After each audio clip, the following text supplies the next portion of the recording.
I don't want to say that as an insult. I feel like saying dry hair is, when you know the rules of the game, you're able to play it more efficiently and you're able to play it to win.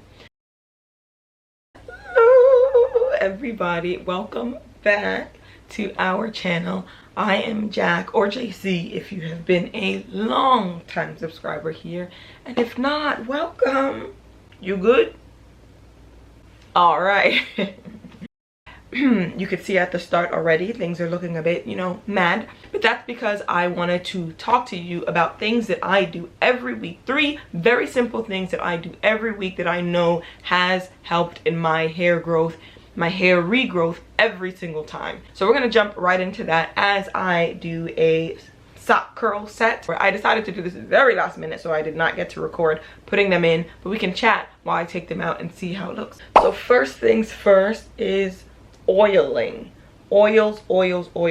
So I don't think I'm saying anything novel. I'm sure many people have said that oils and what they can add in terms of nutrition to your hair are huge on many different platforms and channels, and there are also people that don't use oils. Totally understand that, but for me, oiling has been a huge part, and it's something that I do every single week. Let's talk about why. Okay, let's talk about why it is that I like oils. One, oils just have vitamins and minerals that you're not going to easily be able to get onto your scalp. Especially, you can get them through eating, you could get them, I guess, ingesting them, but even that is not something that is guaranteed to be ingested every week. So if you think about your diet now, can you say that every week you probably get vitamin C, vitamin E, antioxidants, all the things that you can get in an oil that you put into your hair, especially if you have an oil mixture that has a diversified amount of oils in them? Can you say that you get all those things ingested weekly?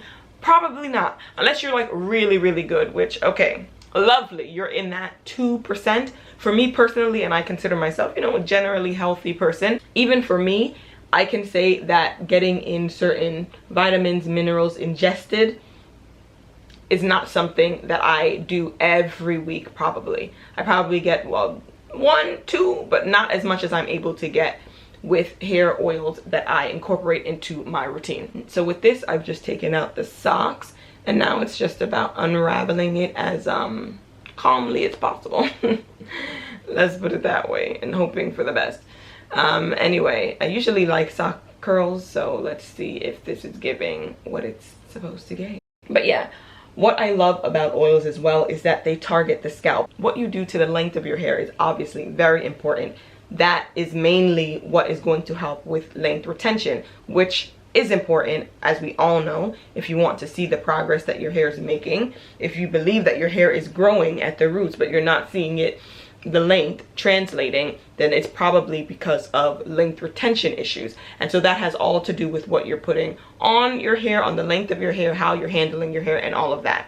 Now, oils, for me, tackle what we call the root of the issue. Okay, so they say the rooter to the tutor. It always starts at the head, and then it affects the roots. Every illness, every sickness, as well as every benefit, and as far as I am concerned, will affect the roots first before you start seeing it in the length of your hair. So as a preventative method for me, I enjoy incorporating things that go directly to my roots, such as oils. Oils get your roots. They're going to help with getting vitamins straight into the roots. They're going to help with promoting healthy hair growth. So it's not going to affect the health of the hair already there, but it's going to promote the hair that's growing in to be as healthy and as thick and as nourished as possible. It's going to help with the hair follicles. It's going to help with the fungus and microbes that can be on your scalp. All of these things, oils do a really good job of targeting or helping with if you're using an oil mixture that has the benefits that you're looking for. Oiling is not new. There are many cultures that do it, okay? Whenever I talk about oiling, I understand that some people don't prefer to do that, and I get that. But here's the thing. I look at what's working for other people, okay? And some of the people with the best hair that we can all agree in the world, okay? Not the texture.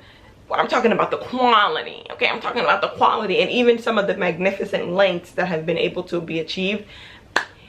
The Indian community, They know what they're doing, and even they use and promote the use of oils and the importance of it. So even if you're one of those people that does not believe in using oils, fine. Perhaps you have different hair goals, but as for me and my house, I look around, evidentiary science, and the people that have hair that I'm interested in tend to use oils, but they're very particular about the oils that they use, and there's a reason for the season. There's a reason certain oils are used. So I'm going to talk about some of the oils that I use. Obviously, there are many different options out there for oils. I make and sell my own hair oils. Yes, those are coffee beans at the top. Now this oil I've been using for years and years and years. Before I decided to start selling it, I was using it whenever I would have a setback to do it. But the reason I love it is because it has 13 different oils, all of which I added into this mixture for specific reasons. So I'm going to go through some of the favorite oils that are inside of this and tell you some of the benefits that come with those oils and the reason that I added them, essentially. Rosemary oil, for me, the properties that made me want to add rosemary oil and the reason I love it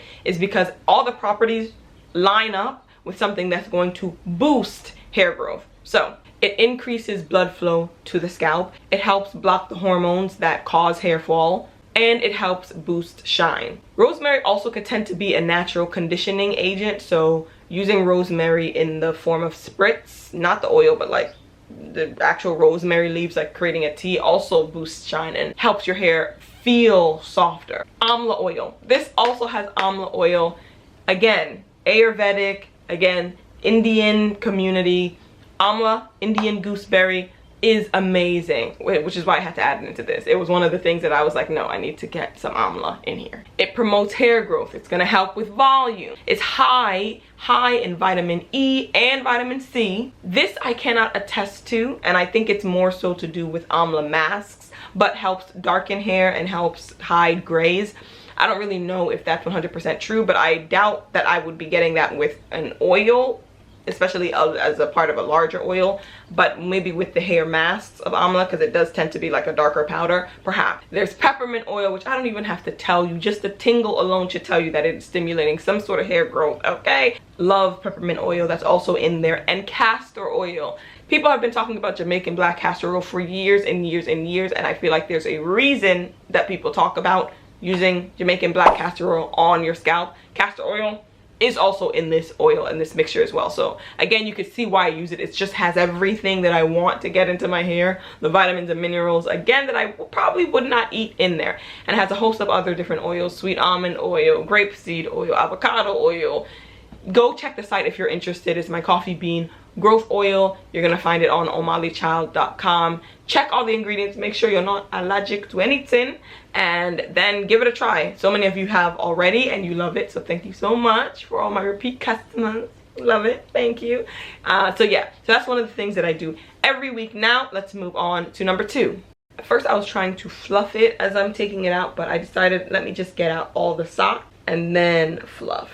Number 2 would be moisturizing my hair. I do this every week, and I know for a fact that it affects the way my hair shows up. It has definitely affected the length that I have been able to retain. Moisturizing hair, very self-explanatory, and again, these things that I do are things that I do every week, so they're not going to be these novel, grand exercises. They're things that I need to pack into my routine and do every week. So simple things, but I like to say shavings make a pile. You do things, it's the little steps that then end up with you walking a mile and looking back and saying, whoa, this is how far I've come. So moisturizing, a pivotal point, I would say, makes up a good point of the shavings that you see that make the pile. And why is because dry hair breaks, and coily curly hair is just notoriously dry. I don't want to say that as an insult. I feel like saying dry hair is, and that natural hair is just more inherently dry than other hair textures, and the coilier the texture gets, the more dry and prone to dryness that it is. People might find that offensive. I guess people that may not have heard that, or people that already think that natural hair is so much more difficult and that they rather have had a different texture or whatever. Hearing things like that definitely don't help the argument. However, when you know the rules of the game, you're able to play it more efficiently, and you're able to play it to win.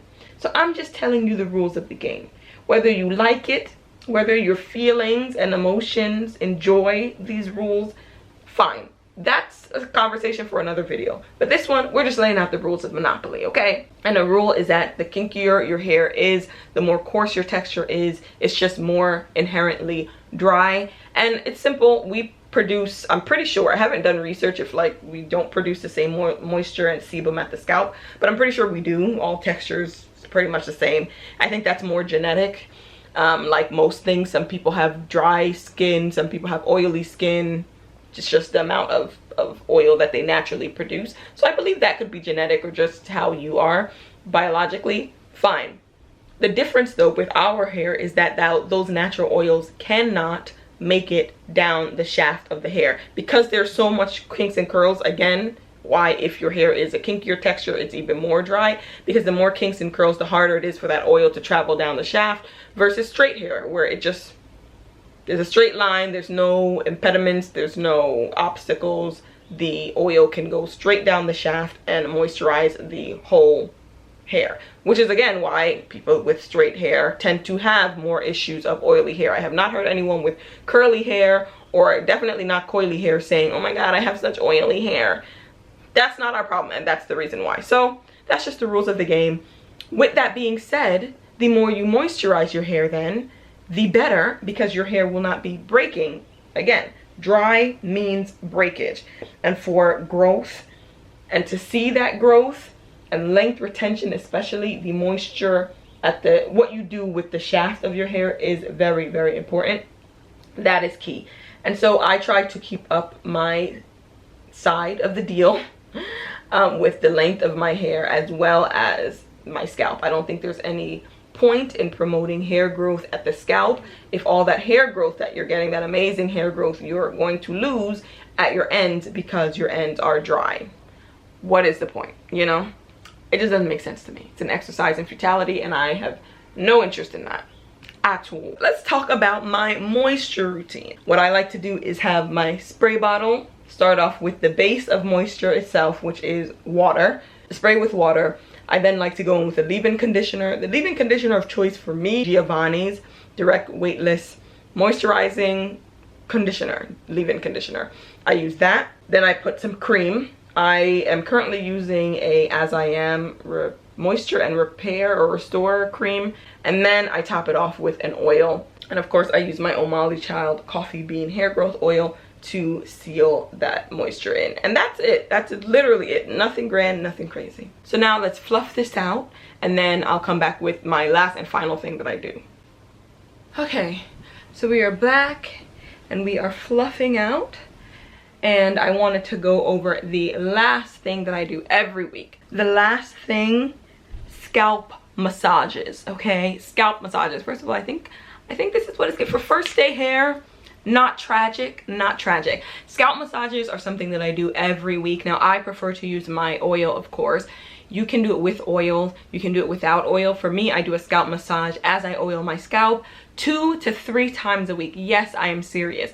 And I fall off here and there with doing it, but whenever I am consistent with it, it's usually during a hair setback that I've had in the past, and I'm giving myself like 3-4 months to try and transform my hair. That's when I'm very consistent with it, and I can say that I have seen results from doing that.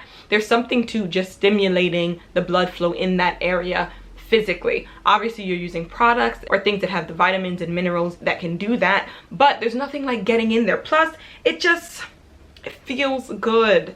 You get an oil on your fingers and you just get in there inverted, flipping your hair over and getting in there as well for a few seconds. For me, has made a huge impact, I believe, because whenever I'm going through my setbacks, I'm always trimming my hair, meaning I'm trimming my hair every 3 weeks. And even during this process, it was very hard for people to tell that I was even trimming my hair. And when I trim my hair, I don't mean like it was almost like an inch, almost, but it was substantial little bits every 3 weeks, and it really wasn't that noticeable because I believe that my hair was growing so much in that time because of all the steps that I was taking, including physically stimulating my scalp 2 to 3 days every week. For me, that is a huge thing that I would suggest doing. I'm getting back to a place where I'm incorporating it again. Even though I'm not on any like hair journey or whatever, I'm still incorporating it because I'm like, you know what? I feel like I'm always on some kind of hair journey to gain or do something, and now I'm really not. Like, I'm still trimming when I need to trim. I'm trying to get rid of some of the dead ends, but it's not in the same fervor, I would say, as other times in the past. But I'm like, you know what, let me incorporate these other things and see what my hair can do with these things. So yeah, that is something that I do. That is it. That is all. Like I said, very simple things. If I'm going to be doing this every week, best believe, just like with anything else in your life, you want things to be sustainable. All right. Well, let me know if you like this style of video. I'm trying it again, which is doing some kind of style and giving hair tips. Styling my hair, obviously in this one I didn't do the whole styling, but the tips were still there, and you saw me with the takedown process. And for first day hair, I would say it's not too shabby. I pick out a lot. If you want more definition, then obviously, you know, do what you have to do. But for me, it's always gonna be a bit more fluff. Anyway, that is it. That is all. Make sure you like, comment, and subscribe. Let me know some tips that you do every week. I am very curious, because of course we have our general routines that we do during wash day, but I'm curious about the little things, the shavings that make up your pile that you think really do help you. It can help me, it can help someone else as well in the comment section. So please do let us know. If you want to see me on TikTok, yeah, if you want to see the girl them on TikTok, yeah, it's gonna be on the screen. Do you get me? Yeah, check it out. Instagram as well. And that is it. That is all. Make sure you like, comment, and subscribe once again, and I'm gonna see you in my next one. Bye guys.